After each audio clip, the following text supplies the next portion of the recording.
SSLC exam July 2021ಗೆ ಆಗುತ್ತೆ ಅಂತ announcement ಆಗಿದೆ. ಅಲ್ಲಿ ಹೊಸ ಪ್ಯಾಟರ್ನ್ ಅನ್ನ ಪರಿಚಯವನ್ನ ಮಾಡ್ತಾ ಇದ್ದಾರೆ, MCQs ಗಳನ್ನ, ಮಲ್ಟಿಪಲ್ ಚಾಯ್ಸ್ ಕ್ವಶನ್ಸ್. ಓಕೆ, ಅದಕ್ಕಾಗಿ ಈ ಒಂದು ವಿಡಿಯೋ ಸೀರೀಸ್ ಇಂದ ನಾವು ಮೊದಲ ಪಾಠದಿಂದ ಹಿಡ್ಕೊಂಡು ಪಾಠದಲ್ಲಿ ಬರ್ತಕ್ಕಂಥ MCQs ಗಳನ್ನ ನೋಡ್ಕೊಂಡು ಹೋಗೋಣ. ಸೊ ಇದು 10ನೇ ತರಗತಿಯ ಮೊದಲ ಪದ್ಯ ಮಾತೃಭೂಮಿ ಪದ್ಯದ ಒಂದು ಮೊದಲ ಭಾಗದ MCQs.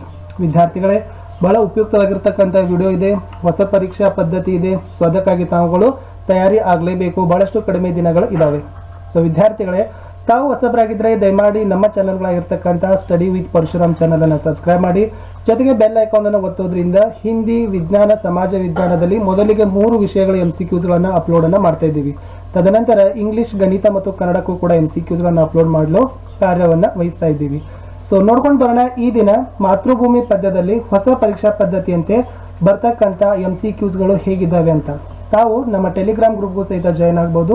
ಈ ವಿಡಿಯೋದ ಡಿಸ್ಕ್ರಿಪ್ಷನ್ ಬಾಕ್ಸ್ ನಲ್ಲಿ ಟೆಲಿಗ್ರಾಮ್ ಗ್ರೂಪ್ ನ ಲಿಂಕ್ ಅನ್ನು ಕೊಡ್ತೀನಿ, ಅಲ್ಲಿ ತಾವು ಅದನ್ನು ಒತ್ತಿ ಟೆಲಿಗ್ರಾಮ್ ಗ್ರೂಪ್ಗೆ ಸೇರಿಕೊಳ್ಳಬಹುದು. ಓಕೆ, ಸೊ ಇಲ್ಲಿ ಪ್ರಶ್ನೆಗಳು ಹೀಗಿರ್ತವೆ.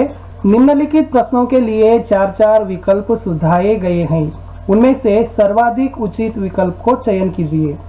ಇಲ್ಲಿ ಪ್ರಶ್ನೆಗಳಿಗೆ 4 ಆಯ್ಕೆಗಳನ್ನು ನಿಮಗೆ ಕೊಟ್ಟಿರ್ತಾರೆ, ಸೂಚಿಸಿರ್ತಾರೆ. ಅದರಲ್ಲಿ ಸರ್ವಾಧಿಕವಾಗಿ ಎಲ್ಲಕ್ಕಿಂತ ಹೆಚ್ಚಾಗಿ ಉಚಿತವಾಗಿರ್ತಕ್ಕಂಥ ಸರಿ ಅನಿಸ್ತಕ್ಕಂಥ ಆಯ್ಕೆಯನ್ನು ತಾವುಗಳು ಆಯ್ಕೆಯನ್ನ ಮಾಡಬೇಕು. ಇದು ಮೇ ಬಿ OMR ಸೀಟ್ ಅನ್ನು ನಿಮಗೆ ಪ್ರೊವೈಡ್ ಮಾಡ್ತಿರ್ಬೋದು. ಅದರ ವಿಷಯ ಮುಂದೆ ನೋಡೋಣ, ಸರ್ಕಾರದಿಂದ ಆದೇಶ ಬಂದಾಗ. ಈಗ ಬರೀ ನಾವು ಪಾಠದ MCQs ಗಳ ಬಗ್ಗೆ ನೋಡ್ಕೊಳ್ತಾ ಹೋಗೋಣ. ಓಕೆ, ಸೊ ಹಾಗಾದ್ರೆ ನೋಡೋಣ. ಮೊದಲ ಪ್ರಶ್ನೆ ಬಂತು, ಮಾತೃಭೂಮಿ ಪಾಠ ಕಾ ವಿಧ ಹೇ. ಹಾಗಾದ್ರೆ ಮಾತೃಭೂಮಿ ಅಂತಕ್ಕಂಥ ಪಾಠ ಯಾವ ವಿಧದ್ದು? ಆಯ್ಕೆಗಳಿದಾವೆ. ಆಯ್ಕೆ 1 ನಾಟಕ್, दूसरा है दोहा, तीसरा विकल्प पद और चौथा है कविता. ಸೊ ತಮ್ಮೆಲ್ಲರಿಗೂ ಕೂಡ ಗೊತ್ತೇ ಇದ್ದಂಗೆ ಸರಳ ಆಗಿರ್ತಕ್ಕಂಥ ಪ್ರಶ್ನೆ ಇತ್ತು ವಿದ್ಯಾರ್ಥಿಗಳೇ. ಮಾತೃಭೂಮಿ ಪಾಠ ಕಾ ವಿಧ ಹೇ, ಎಸ್. ಆಯ್ಕೆ ಸಂಖ್ಯೆ 4 कविता, विकल्प संख्या 4 था कि कविता. दूसरा प्रश्न है मातृभूमि कविता का कवि है. ಹಾಗಾದ್ರೆ ಮಾತೃಭೂಮಿ ಕವಿತೆಯ ಕವಿ ಯಾರು? So number 1 Bhagwati Varma, number 2 Bhagwati, number 3 Bhagwati Charan Varma, ಯಾ ನಂಬರ್ 4 ಚರಣ್ ವರ್ಮಾ. ಹಾಗಾದ್ರೆ ಮಾತೃಭೂಮಿ ಕವಿತೆಯನ್ನ ಬರೆದಿರ್ತಕ್ಕಂಥ ಕವಿಯ ಹೆಸರು, yes, the right answer is option number 3 Bhagwati Charan Verma.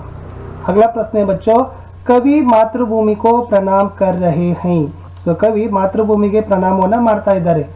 Number 1 10-10 bar, number 2 50-50 bar, number 3 1-1 बार, या नंबर 4 शत-शत बार. आप सभी को भी बच्चों पता ही है कवि मातृभूमि को यस कितने बार प्रणाम कर रहे हैं? शत-शत बार प्रणाम कर रहे हैं. इस सवाल का जो सही उत्तर था कि बच्चों चयन संख्या यानी विकल्प संख्या 4 शत-शत बार. अगला प्रश्न है बच्चों, प्रश्न संख्या 4, भगवती चरण वर्मा जी का इस उपन्यास पर फिल्म निर्माण हुई है. ಹಾಗಾದ್ರೆ ಭಗವತಿ ಚರಣ್ ವರ್ಮಾ ಅವರ ಈ ಕಾದಂಬರಿಯ ಮೇಲೆ ಚಲನಚಿತ್ರ ನಿರ್ಮಾಣ ಆಗಿದೆ. ಆಯ್ಕೆಗಳನ್ನು ನೋಡೋಣ. ಎಸ್, अपने खिलौने, दूसरा है पतन, तीसरा है चित्रलेखा, या चौथा है भूले बिसरे चित्र. ಹಾಗಾದ್ರೆ ಭಗವತಿ ಚರಣ್ ವರ್ಮಾ ಅವರ ಒಂದು ಎಸ್ ನಂಬರ್ 3 ಚಿತ್ರಲೇಖಾ ಅಂತಕ್ಕಂಥ ಉಪನ್ಯಾಸದ ಮೇಲೆ, ಕಾದಂಬರಿ ಮೇಲೆ 2 ಸರಿ ಏನಾಗದಪ್ಪ ಅಂದ್ರೆ ಚಲನಚಿತ್ರ ನಿರ್ಮಾಣಗೊಂಡಿದೆ. इसका सही जवाब था कि बच्चों यस विकल्प संख्या 3 चित्रलेखा. अगला सवाल है बच्चों, यस प्रश्न संख्या 5, भगवती चरण वर्मा जी का जन्म काल है. ಅಂದ್ರೆ ಭಗವತಿ ಚರಣ್ ವರ್ಮಾ ಅವರು ಹುಟ್ಟಿರ್ತಕ್ಕಂಥ ವರ್ಷ ಯಾವುದು? ಎಸ್, ನಂಬರ್ 1 30 अगस्त 1900, 30 जुलाई 1901, नंबर 3 30 अगस्त 1903 को, या 4th है 30 जुलाई 1903 को. ಹಾಗಾದ್ರೆ ಭಗವತಿ ಚರಣ್ ವರ್ಮಾ ಅವರ ಒಂದು ಹುಟ್ಟಿದ ವರ್ಷ ಎಸ್ ಗೊತ್ತಿರ್ತಕ್ಕಂಥದ್ದೇ 30 ಆಗಸ್ಟ್ 1903. ಆಯ್ಕೆ ಸಂಖ್ಯೆ 3 ಇತ್ತು. 30 ಆಗಸ್ಟ್ 1903ಕ್ಕೆ ಸೊ ಭಗವತಿ ಚರಣ್ ವರ್ಮಾ ಅವರು ಹುಟ್ಟಿದ್ರು. अगला सवाल है बच्चों, जो कभी नहीं मरता इस वाक्यांश के लिए एकल शब्द है. ಸೊ ಯಾರಿಗೂ ಕೂಡ ಸಾವೇ ಇರೋದಿಲ್ಲ ಅವರಿಗೆ, ಅಂದ್ರೆ ಈ ವಾಕ್ಯಕ್ಕೆ ನಾವು ಒಂದೇ ಒಂದು ಶಬ್ದವನ್ನ ಯಾವ ರೀತಿಯಾಗಿ ಕೊಡಬಹುದು? ಎಸ್, ನಂಬರ್ 1 ಮರಣ, ನಂಬರ್ 2 न मरन, नंबर 3 अमर, या नंबर 4 न अमर. जो कभी नहीं मरता ಯಾವತ್ತೂ ಕೂಡ ಸಾವೇ ಇರೋದಿಲ್ಲ ಅವ್ರಿಗೆ ಏನಂತ ಕರೀತಾರಪ್ಪ ಅಂತಂದ್ರೆ ಆಯ್ಕೆ ಸಂಖ್ಯೆ 3 अमर ಅಂತ ಕರೀತಾರೆ. जो कभी नहीं मरता इस वाक्यांश के लिए एकल शब्द था कि अमर. अगला सवाल है बच्चों, ಕವಿ ಕಿಸೆ ಪ್ರಣಾಮ್ ಕರ್ ರಹೆ ಹೈ, ಹಾಗಾದ್ರೆ ಕವಿ ಯಾರಿಗೆ ಪ್ರಣಾಮವನ್ನ ನಮಸ್ಕಾರವನ್ನ ಮಾಡ್ತಾ ಇದ್ದಾರೆ? ನಂಬರ್ 1 ದೇಶ್, ನಂಬರ್ 2 ಗಾಂधी, नंबर 3 बुद्ध या नंबर 4 मातृभूमि। यस, कविता में कवि किसे प्रणाम कर रहे बच्चों? यस, सही उत्तर था कि यस जो विकल्प संख्या 4 मातृभूमि यह सही उत्तर था। अगला प्रश्न है बच्चों, प्रश्न संख्या 8 मातृभूमि के बाएं हाथ में है। ಸೊ ಹಾಗಾದ್ರೆ ಮಾತೃಭೂಮಿಯ ಎಡಗೈಯಲ್ಲಿ ಏನಿದೆ ಅಂತ ಕೇಳಿದ್ದಾರೆ. ಮಾತೃಭೂಮಿಯ ಎಡಗೈಯಲ್ಲಿ ಏನಿದೆ? ನಂಬರ್ 1 ಜ್ಞಾನದೀಪ, ನಂಬರ್ 2 न्याय पताका, नंबर 3 न्याय पताका और ज्ञानदीप, नंबर 4 कोई नहीं। ಹಾಗಾದ್ರೆ ಮಾತೃಭೂಮಿಯ ಎಡಗೈಯಲ್ಲಿ ಏನಿತ್ತಪ್ಪ ಅಂತಂದ್ರೆ ನಂಬರ್ 1 एक हाथ में न्याय पताका। Yes, okay, the right answer is न्याय पताका इज द राइट आंसर। ज्ञान पताका ला नंबर 2 न्याय पताका इज द राइट आंसर। बच्चों अगला सवाल है, अगला सवाल पर चलेंगे। प्रश्न संख्या 9 था भारत माँ के हाथों में क्या है? ಹಾಗಾದ್ರೆ ಭಾರತ ಮಾತೆಯ ಕೈಯಲ್ಲಿ ಏನಿದೆ? ನಂಬರ್ 1 ಜ್ಞಾನದೀಪ, ನಂಬರ್ 2 न्याय पताका, या नंबर 3 न्याय पताका और ज्ञानदीप है, या नंबर 4 कोई नहीं। ನೋಡಿ, भारत माँ के हाथों में क्या है? ऑप्शन नंबर यस 3 न्याय पताका और ज्ञानदीप। ಸೊ ಭಾರತ ಮಾತೆಯ ಎರಡು ಕೈಯಲ್ಲಿ ಎಡಗೈಯಲ್ಲಿ ನ್ಯಾಯ ಪತಾಕ ಇದ್ರೆ ಬಲಗೈಯಲ್ಲಿ ಜ್ಞಾನ ದೀಪ ಇದೆ। अगला प्रश्न बच्चों, आज माँ के साथ कौन है? ಇವತ್ತು ಭಾರತ ಮಾತೆಯ ಜೊತೆಗೆ ಯಾರಿದ್ದಾರೆ? ನಂಬರ್ 1 कवि, नंबर 2 गांधी, बुद्ध और राम, नंबर 3 करोड़ों भारतवासी, या नंबर 4 नन्हे बच्चे। ನೋಡಿ, ಸೊ आज भारत माँ के साथ ಇವತ್ತು ಭಾರತ ಮಾತೆಯ ಜೊತೆಗೆ ಯಾರಿದ್ದಾರಪ್ಪ ಅಂದ್ರೆ ಆಪ್ಷನ್ ನಂಬರ್ 3 ಕರೋಡೋ ಭಾರತವಾಸಿ, ಕೋಟಿ ಕೋಟಿ ಭಾರತವಾಸಿ ಇವತ್ತು ಈ ಮಾತೃಭೂಮಿಯ ಜೊತೆಯಲ್ಲಿದ್ದಾರೆ ಅಂತಕ್ಕಂಥದ್ದು ಆಯ್ಕೆ ಸರಿಯಾದ ಉತ್ತರ ಇತ್ತು।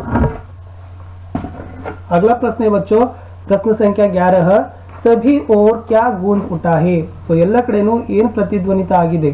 ಸೊ ನಂಬರ್ 1 ಜನಗಣ ಮನ, ನಂಬರ್ 2 ಜೈ ಹಿಂದ್, ನಂಬರ್ 3 ವಂದೇ ಮಾತರಂ, या ನಂಬರ್ 4 ಆಗೆ ಬಡೋ।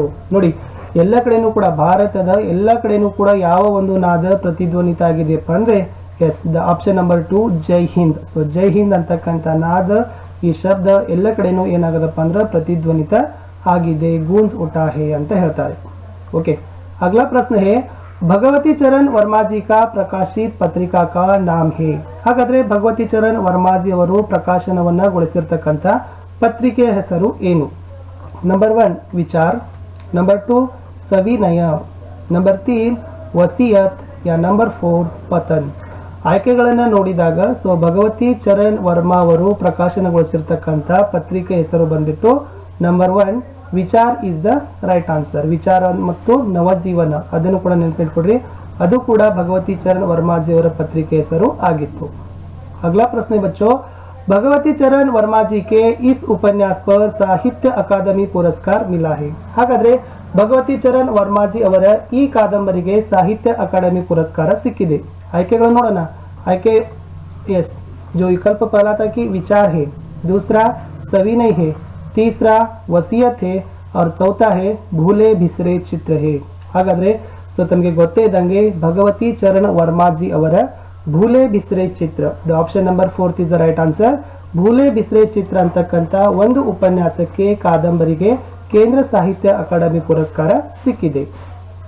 ಮುಂದಿನ ಪ್ರಶ್ನೆ ಇದೆ ಮಕ್ಕಳೇ, ಭಾರತ್ ಭೂಮಿ ಕೆ ಅಂದರ್ ಕ್ಯಾ ಕ್ಯಾ ಭರಾ ಹುವಾ ಹೇ?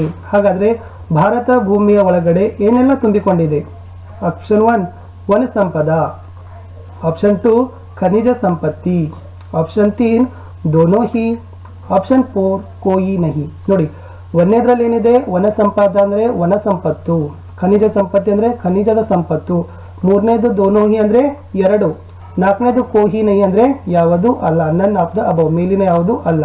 ಹಾಗಾದ್ರೆ ಭಾರತ ಭೂಮಿಯ ಒಳಗಡೆ ತುಂಬಿಕೊಂಡಿರ್ತಕ್ಕಂಥದ್ದು दोनों ही ಅಂದ್ರೆ वन संपदा और खनिज संपत्ति दोनों ही भारत भूमि के अंदर भरा हुआ है। अगला सवाल है बच्चों, निम्न में से बेजोड़ है? ಹಾಗಾದ್ರೆ ಇದರಲ್ಲಿ ಬೇಜೋಡ್ ಅಂತಂದ್ರೆ ಗುಂಪಿಗೆ ಹೊರತಾದದ್ದು। ಓಕೆ, ಯಾವುದು ಇದೆ ಗುಂಪಿಗೆ ಹೊರತದ್ದು? ಸೊ ನಂಬರ್ 1 ಹರೇ ಭರೆ, ನಂಬರ್ 2 वन उपवन, ನಂಬರ್ 3 ಶತ್ ಶತ್, या ನಂಬರ್ 4 ಧನ್ ಧಾಮ್। ಶಬ್ದಗಳನ್ನು ನೋಡಿದಾಗ ನಮಗೆ ಗೊತ್ತಾಗುತ್ತೆ ಹರೇ ಭರೆ, वन उपवन ಧನ್ ಧಾಮ್ ಇವೆಲ್ಲ ಏನಿದಾವಪ್ಪ ಅಂತಂದ್ರೆ ಶಬ್ದ ಯುಗ್ಮ ಇದಾವೆ. ಆಮೇಲೆ ಶತ್ ಶತ್ ಅಂತಕ್ಕಂಥದ್ದು ಒಂದೇ ಏನಿದೆಪ್ಪ ಅಂತಂದ್ರೆ ದ್ವಿರುಕ್ತಿ ಇದೆ. ಸೊ ಅದಕ್ಕಾಗಿ ನಾವು ಇದರಲ್ಲಿ ಯಾವುದು ಗುಂಪಿನಿಂದ ಹೊರಗಿಟ್ಟಿದ್ದೀವಿ? ಎಸ್, ಆಪ್ಷನ್ ನಂಬರ್ 3 ಇದ್ ಶತ್ ಶತ್. ಯಾಕಂದ್ರೆ ಶತ್ ಶತ್ ಇರೋದು ದ್ವಿರುಕ್ತಿ, ಹರೇ ಭರೆ, वन उपवन, धन धाम इवेಲ್ಲ ಇರತಕ್ಕಂಥದ್ದು शब्द युग्म ಅಂತ ಹೇಳ್ತೀವಿ. सो बच्चों, यह था पूरी तरह से पहले भाग में मातृभूमि कविता के 15 MCQ यानी बहु विकल्पीय प्रश्नों के बारे में मैं आपको जानकारी देने के लिए प्रयास किया हूँ. आप नए हो तो कृपया मेरे चैनल को सब्सक्राइब कीजिए और साथ ही साथ बेल आइकॉन दबाने से आने वाले वीडियो की नोटिफिकेशन आपको जल्द ही मिलेगी. इस वीडियो की सीरीज को हम पूरी तरह से कंप्लीट सिलेबस होने तक जारी रखेंगे, इसलिए कृपया आपको क्या करना है कि आगे आने वाले वीडियो के लिए प्रतीक्षा करना है. सो ವಿದ್ಯಾರ್ಥಿಗಳೇ, ಈ ಸೀರೀಸ್ ಅನ್ನ, ಈ ಸರಣಿಯನ್ನ ಪರೀಕ್ಷೆ ಆಗುವವರೆಗೂ ಕೂಡ ನಾವೇನ್ ಮಾಡ್ತೀವಪ್ಪ ಅಂದ್ರೆ ಪ್ರತಿ ಪಾಠದ MCQs ಗಳನ್ನ ಹಾಕ್ತಾನೆ ಇರ್ತೀವಿ. ಸೊ ಅದಕ್ಕಾಗಿ ತಾವು ನಿರೀಕ್ಷೆಯನ್ನ ಮಾಡಿ ಸೊ ಎಲ್ಲ ವಿಷಯದ ಒಂದು MCQs ಗಳನ್ನ ಹಾಕ್ಲಿಕ್ಕೆ ಪ್ರಯತ್ನವನ್ನ ಮಾಡ್ತಾ ಇದ್ದೀವಿ. ಸೊ ವಿಡಿಯೋ ಇಷ್ಟ ಆದ್ರೆ ಒಂದು ಲೈಕ್ ಮಾಡಿ, ನಿಮ್ಮ ಫ್ರೆಂಡ್ಸ್ ಸರ್ಕಲ್ಗಳಿಗೆ ಶೇರ್ ಮಾಡಲು ಮರೆಯಬೇಡಿ.